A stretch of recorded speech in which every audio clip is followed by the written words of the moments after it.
odd word to fit into that phrase. Our maker, I understand that. He's God Almighty, isn't he? Our defender, we need his help. Satan is fighting a war against us, and we are defenseless without him. We need him. Friend, we've been talking about this portrait of God, trying to paint this picture of what Jesus looks like. And it's a broad picture. No one picture actually contains all the ideas. But the Bible paints this picture for us with all these different strokes and all these different angles and views and different lighting. And we've seen God as Jesus. Jesus as God. He is the maker. He is the powerful one. He is the one through whom everything that is has been made. He is God in the flesh. And that in itself is amazing, isn't it? That God would humble himself. The God who could speak this vast universe into creation, into being, would humble himself to become one of us. But that's who Jesus is.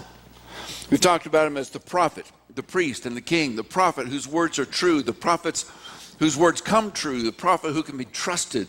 When Jesus says something, we know that it's true because he has shown himself to be the prophet of God. He is a priest. He is the one who stands between us and God, always interceding for us. It is amazing that he stands on our behalf before God and speaks your name. Isn't that something? Father, you see Susie down there? I know her. Jimmy over there? I know him. Let me tell you about him. And he stands and he intercedes for us. But we also talked about him as the king. And Jesus came as a king. He came to rule a kingdom, to establish his kingdom. This idea of kingdom was something we didn't understand. The disciples didn't understand. They thought it was an earthly kingdom. And yet, he came to establish a kingdom, and when you have a king and you're a subject to the king, what is your responsibility to the king? It's to obey. It's to put a crown on his head. It's to say, you are the one that I follow. You are the one I believe. You are the one I trust. You are the one I look to. You are the one I obey. And Jesus walked in before Pilate on that last day of his life and essentially said, you have two choices. You can crown me as king, or you can kill me. But you can't do both. You can't ignore me. You either crown me as king or you take me out. And he says the same thing to us today. You either crown me as king of your life or you reject me. In essence, you put me on the cross again. We looked at him last week as the judge. The Bible says that he came to be God's judge, the judge of the living and of the dead. There is right and there is wrong, and we want justice, don't we? We want to see justice be done. We want to see right stand up and win in the end. And he says, I am the judge, and I am the righteous judge, and righteousness will win. And yet, when we have a judge who tells us what's right and wrong, we like the idea of justice for somebody else. But it's hard for us to grasp this idea of right and wrong for me. Don't tell me what's right and wrong. I'll figure that out on my own. How have we done so far? We're a mess, aren't we? This world is a crazy, mixed up mess because we all think we can be the judge ourselves and determine what's right and wrong. And Jesus says, listen to me and let me judge between right and wrong. Today I want to share with you another picture, another portrait, if you will, to combine with all the rest of these. We like this picture of Jesus. The one of judge, the one of king, those are harsh. Although they're not, they seem that way on the surface. The one of God, it's just so vast and so big, it's hard for us to wrap our hands around. Prophet, priest, Those are good. We like to be able to trust somebody. We love somebody interceding for us. But this picture, Jesus calls himself a servant. He says, I came to serve. I came to serve and not be served. But we're living in a culture today of self-promotion. We want to put ourselves at the top of the list. We want to climb the ladder. We want to get as much as we can. We only go around once in this life, and we've got to get all we can because life is unsure. We've got to make a name for ourselves. We've got to make a way for ourselves. We've got to provide for us and our families, and we need to provide for us more than we need so we can share with somebody else. That's the idea. And we start promoting ourselves. I've been to preacher luncheons. I'm not going to go there. I've been to preacher luncheons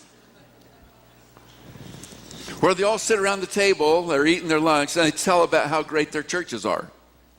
How's your church? Oh, let me tell you, it is great. And they announce all these great things, but then you get alone with them, and they say, you know what? We are in trouble. We have affairs happening in our leadership. We have unfaithfulness. We have people who are stealing. We have people who are doing this. We have our marriages are falling apart. But in the public arena, man, the church is great. It's growing. It's blowing the doors off. We are accomplishing God's will on this earth. And we promote. We want to look a certain way before other people. And so we live in this picture of what it's supposed to be. Jesus was walking with his disciples. And it so happened, some of their parents. Isn't that funny? Parents followed their kids around in those days too. And this one mother came up to Jesus and said, Jesus, my two boys over here, James and John, I want you to do me a favor. When you come in your kingdom, let them sit, one at your right hand, one at your left. She was promoting her boys. She was going, she says, I want to be part of this too, and I want my boys right at your right hand, right at your left hand, your main guys. Of course, Jesus said, that's not mine to give. But it's interesting, in the verses following that, it says that the other 10 who heard this, they were indignant. They were angry because this mother stepped in and asked this favor of her boys, who are James and John. But it's fascinating, their anger wasn't because they didn't think James and John weren't qualified. Now, their discussion didn't go like this. They didn't say, James and John, well, you know what? They're fishermen, but you know who would really be good at Jesus' right hand would be Matthew. Matthew would be a good one, wouldn't he? Because, look, he came out of the world. He's been saved from so much. What about Andrew? If Andrew hadn't been there, Peter never would have showed up. What about Nathaniel? That'd be a good one, wouldn't it? Jesus himself said, there's no guile found in this man. He'd be perfect. They didn't say that, did they? Their anger was that James and John's mother got to Jesus before they did. Because they thought, what about me? Who am I? Chopped liver here? I should sit at Jesus' right hand. And that's kind of the world we're living in today. We just had a woman won this huge lottery win last week. All the stories say that this kind of money often destroys families because it's hard to be happy for somebody who wins such a great windfall.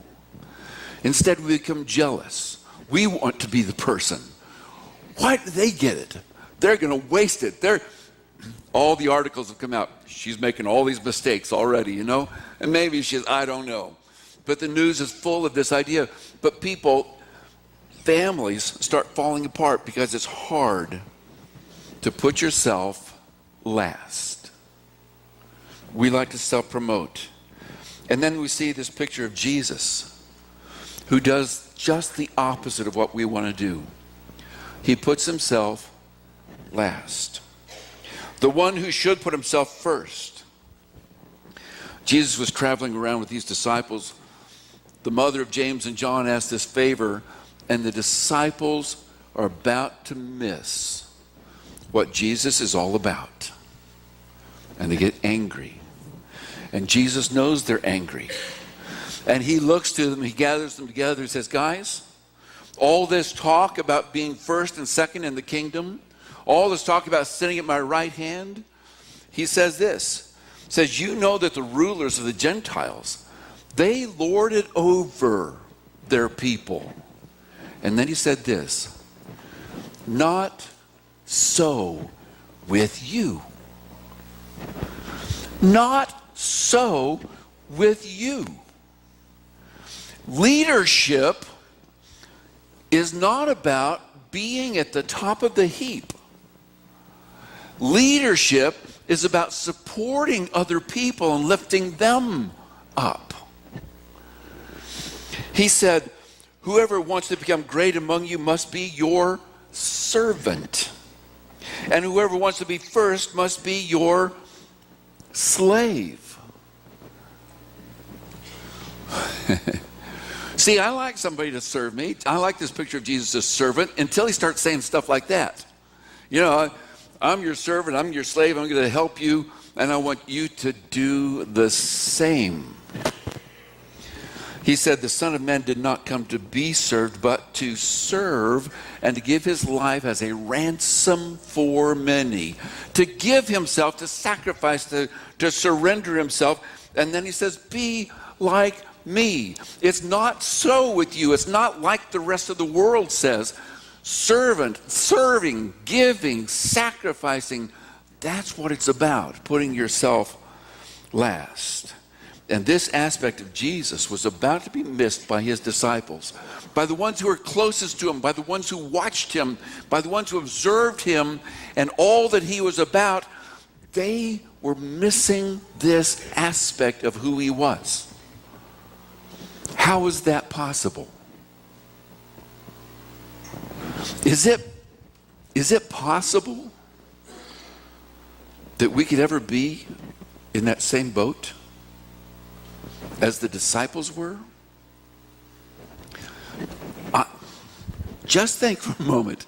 Could it be possible that we would know Jesus and we would know about his servanthood? We'd have all this knowledge, but the real application of it could be missing in our lives? You see, the disciples, they knew, they watched Jesus serve, they watched him give, they watched him stay up late at night, they watched him go without food and without sleep, and he watched him deal with things when he was rejected, and they still missed it in their own lives. Let's pay attention for a little while to find out who this Jesus is so we can be like him. If you got your Bibles, you might want to look at Isaiah chapter 53. In Isaiah chapter 53, God gives us this picture of the servant, the suffering servant who's going to come. It's a prophecy about Jesus. It's a picture he's painting of Jesus before he ever got here. The disciples knew this passage by heart, but they didn't really connect it. They had all the knowledge and all the study. They'd been to Hebrew school over and over, Torah school, they knew it. The law and the prophets, they had it down. But they missed the application. So we see in Isaiah chapter 53. I think we do.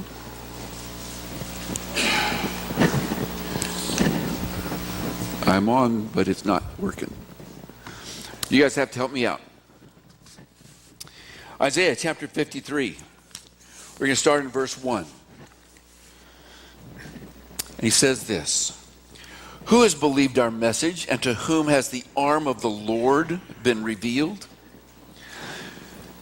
And God is asking the question, who is it that knows what I'm all about? Who knows my power? Who knows the arm of the Lord and what I can accomplish? The length and the breadth and the strength of that arm. Who knows it? The Son knows it. The power and the majesty of God was known by this Son, who, in the next verse, he says, he grew up. He grew up before him like a tender shoot, like a root out of dry ground. You know what a root out of dry ground looks like? It's shriveled, and it barely grows. He says he had no beauty or majesty to attract us to him. There is nothing in his appearance that we should desire him. God starts painting a picture of Jesus as this ordinary guy. Do you remember the first king of Israel? Saul was his name. Saul was a striking figure. He was head and shoulders taller than anybody else. He couldn't hide in a crowd because he would be seen. He was a magnificent specimen of a man. And they chose him as king. You remember this next king, David? You remember at first, when Samuel was looking for him, anointing him king, Jesse, David's father, brought all the other boys because they were big strapping lads at that time. David was just a little kid. But as David grew, it talked about he was a handsome character. He was a good looking guy, and people followed him and wanted him. And his children were obviously beautiful children. Talked about Absalom and the handsomeness of these kids. And people looked at them. But he talks about Jesus, and he says, there is nothing about this guy. There is nothing that would draw us to him physically. As a matter of fact, he's completely forgettable. That's who God came as. In chapter 3, he says that this Jesus, he was despised and he was rejected by mankind. A man of suffering and familiar with pain, like one from whom people hide their faces. He was despised, and we held him in low esteem. Why wouldn't God make this magnificent specimen of a man to be Jesus? He could have picked anybody he wanted to, couldn't he? I don't know if Jesus had acne when he was a teenager. Maybe he was covered with pimples. Maybe he was taunted by the other kids because who was he? He wasn't the captain of the football team. He wasn't the first in line at the cafeteria. Everybody's saying, hey, Jesus, come on in here. He wasn't the first guy that they thought about. He was the one who was overlooked. He was the one who was completely normal, completely forgettable. And that's what God chose. Do you ever feel like there's something you wish you looked different, you had a different physique or mind or brain or something? Do you know that God put you here just like you are? And he wants to use you just like you are? Perfect in his eyes? Planned to be just exactly fitting into what he needs, and you are that one. Now, I think a lot of times I've been guilty of saying, man, if I could just do this, if I could just do that, if I just could do this, then I'd be so much more useful. And God says, look at my son. I sent him completely forgettable. There was nothing about his appearance, nothing about his being. It was about his heart, the things he did. And you say, well, wait. Jesus walked on water, right? Jesus fed 5,000 people with a couple fish and pieces of bread. Jesus healed people. Jesus could do all these things. Exactly. He did it by the power of the Spirit in him. He did it by the power of God in him. This completely ordinary, forgettable man did all these things because of the power of God in him. What can God do in you?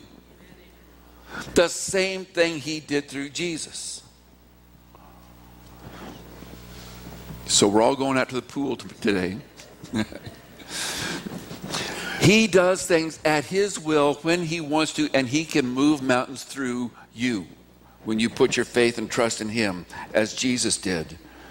We sometimes think about this man, Jesus, and we want to be like him, but we understand first, he was rejected by people. He maybe was praised by people, but then you know what? Eventually he was killed by those same people. Here's what the picture of a servant looks like, who's willing to come and humble himself before us, to put his needs last, and even in the face of rejection, to continue serving. Sometimes we say we don't want recognition. We just want to serve. And yet, in the deep recesses of our mind, we crave some sort of recognition. Have you ever done something and then somebody else got the credit for it?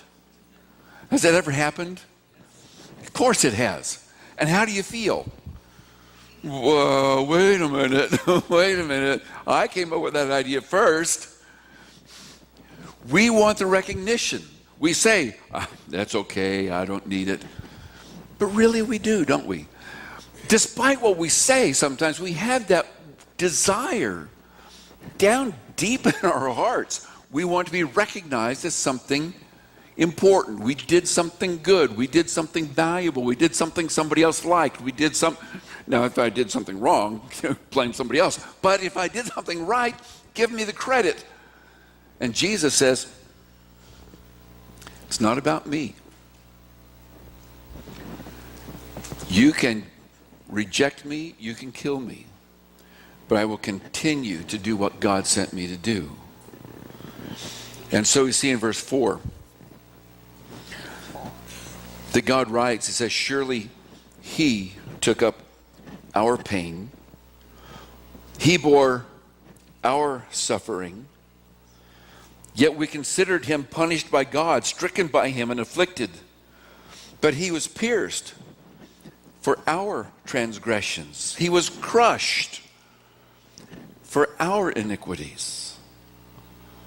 The punishment that brought us peace was on him, and by his wounds we are healed. This is the piece of the portrait of the Jesus, of this servant who is completely self-sacrificing. For our sake, he humbled himself. For our sake, he was rejected. For our sake, he was hung on a cross. For our sake, he was beaten. For our sake, because we got in the way. Verse 6, he says, we all like sheep have gone astray. Each of us has turned to what? Our own way. And isn't that what sin is? That's what sin was in the Garden of Eden. That's what sin has been ever since then.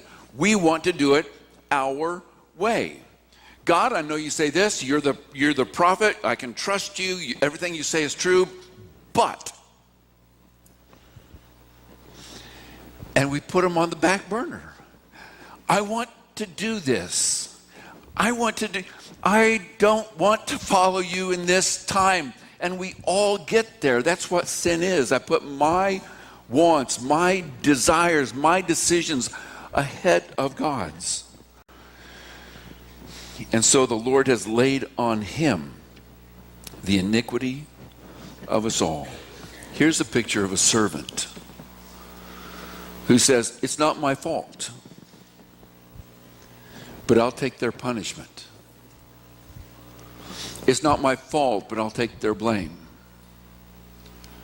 I didn't do anything wrong, but you can reject me. That's the picture we have of Jesus. And Jesus paid the price for our sin, and he was sent to the cross. Pilate tried to get out of it, and he said, let me just beat this man. Let me just flog this man first. Maybe that'll appease these people. Instead of giving him Barabbas, let me just beat him, and maybe they won't demand his death. And so he had him flogged. And that simple word flogged entailed so much.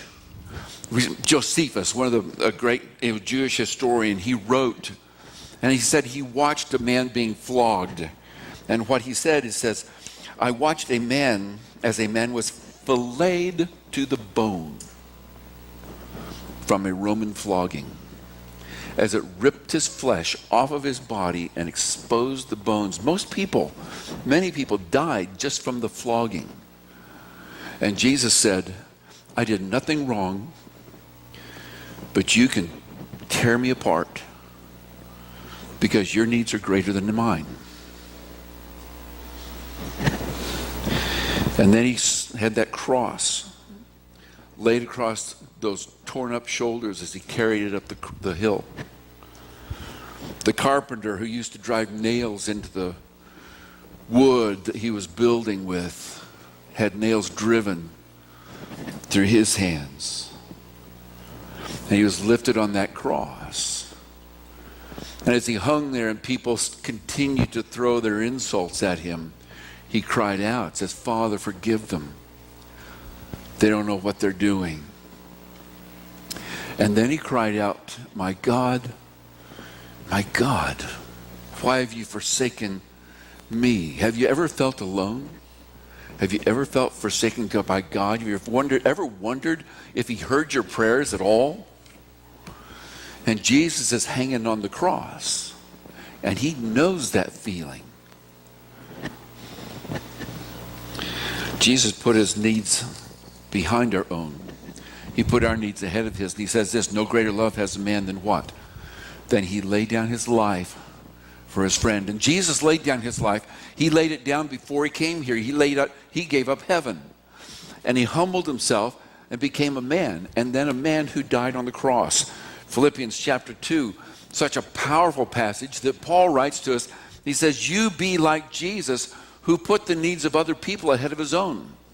He humbled himself. He emptied himself. Even though he existed in the form of God, he gave that up and took on the form of a man and was obedient even to the point of death. Verse 7 in chapter 53 of Isaiah, he says, he was oppressed and afflicted, yet he did not open his mouth. He was led like a lamb to the slaughter, as a sheep before his shearers is silent. He didn't open his mouth. He didn't complain. He just took it. He didn't say, wait a minute. When Pilate said, who are you? Are you the king? What did he say? Did he defend himself? No. He said, well, have you heard that from somebody else, or did you come up with that on your own? He didn't say, wait a minute, let me explain this to you. You don't have to do this because I'm no threat to you. He didn't try to defend himself. He just kept his mouth shut and took the punishment that we deserved. He showed his disciples what it was to be great. John chapter 13, they just had the Last Supper together. This is the night. In a few hours, he's going to be arrested in the garden, and the crucifixion process will start. And as they finished up their meal, he stood up from the table, took off his outer clothes, wrapped a towel around his waist, and got down and washed their dirty feet. There was some complaining. There was some protesting. No, don't wash my feet. You can't. You are too great for this. And he said, you don't get it. Here's what greatness is. You call me your Lord. You call me your master. You call me your teachers. Well, that's right. But if I am your teacher, if I am your Lord, if I am the one you say I am, then do what I do. We humble ourselves. We follow this picture of Jesus. Being a servant is a sign of maturity. Being a servant is a sign of becoming like Jesus. We want to say sometimes the mature are the ones who are great and grand, are doing all these great things. The sign of maturity is being able to wash people's feet and nobody ever know about it. When I serve myself, I reject this picture of Jesus. When I serve others, I reflect this picture of Jesus. The world may not see it, and yet the world may see it. But the one who surely sees it is God himself. He says, that's the picture I gave. when somebody else cares about somebody else so much that they're putting their needs ahead of our own. You know, every now and then, I try to help some people with some marriage difficulties. We'll sit down and talk. And this is the one problem I've yet to experience. I've yet to experience somebody coming in and saying, Doug, all he does is put my needs ahead of his own. All he does is think about me all the time. All he does, can you fix this? I haven't heard that yet. What kind of a world would it be if we all thought about the needs of the other and put them ahead of our own? Would you get left out if somebody else is putting your needs ahead of their own? No. It would be the world that God envisioned it to be. Where's that going to start? It has to start with me. It has to start with you. I loved, at his inauguration address, I love what JFK said. The famous line from his inaugural address, remember? Ask not. You can finish it. Ask not what your country can do for you. Ask what you can do for your country.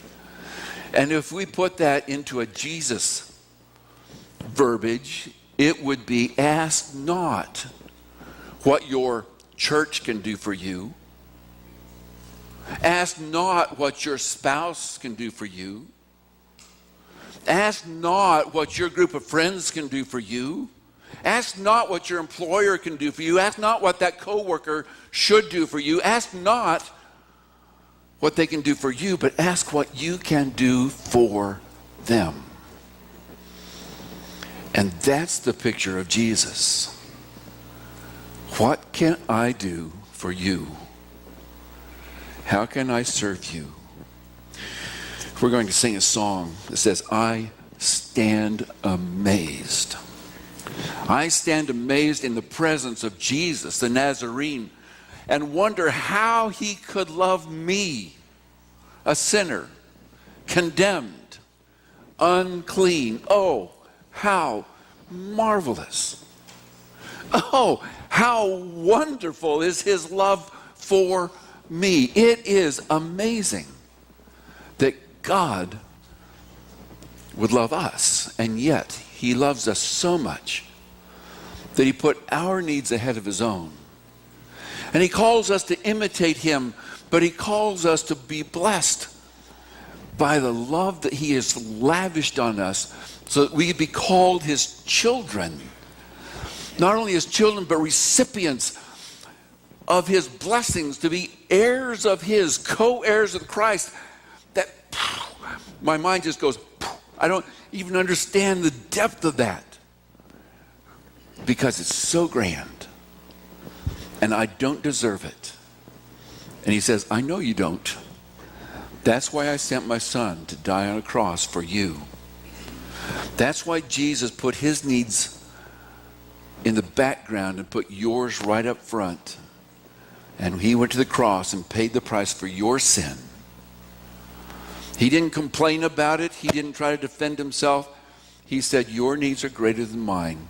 He says, if you want to be a part of that, if you want to receive the blessing of this servant Jesus, then follow him. Put your faith in him. Trust in him. Say, I believe what he says. He said he will take my sin away as far as the east is from the west. He said, I will make you as pure and blameless in my sight as the driven snow. I will make you pure for the rest of eternity and guarantee your life with me for the rest of eternity, through this life and the one to come. So what you have to do is surrender yourself to me, though, because he is the king. He is God. He is the judge. He is the servant who gave himself. But that doesn't change right and wrong. And it doesn't change the fact that there will be a judgment. It doesn't change the fact that God will say, You didn't want to be with me, and you did want to be with me. So he says, come and make a choice and choose me and let me bless you with my service. And let me give you my name. So we humble ourselves before him, we put our faith in him, and we are baptized into Jesus. We die to ourselves. The old person dies and is buried in baptism. Paul explains all this in Romans. It's dead, and we are birthed newly, a new birth, to walk in a new life filled with the Spirit of Christ. If you're ready to do that, we're ready to help you this morning. And we're going to sing this song about being amazed in his presence. And you come down here and have a seat, but if there are things you need to pray about and say, I've given my life to Christ, but you know what? The problem with living sacrifices is they keep crawling down off the altar, and I've gotten off the altar. I've gotten sidetracked, and I need to come back. And our elders are standing in the back saying, let's get back on track. Let's go to God and ask for his intervention. Let's ask for his strength and his Spirit to keep us on the track that he wants us to be on. If we can serve you in any way, then let's do that while we stand and sing this song.